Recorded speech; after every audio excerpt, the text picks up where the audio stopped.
শান্তি সাম্য প্রতিষ্ঠা করতে পারে নাই।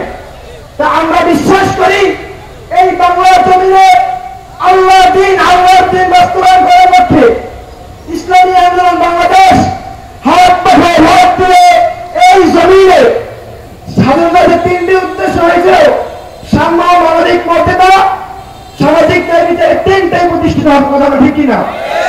যদি এই দেশে ইসলামী হুকুমের প্রতিষ্ঠা হয়, যদি এই দেশে ইসলাম কায়েম হয়, কোন ভাই আর শহীদ হবে না, কোন ভাই ভক্তবিদ হবে না।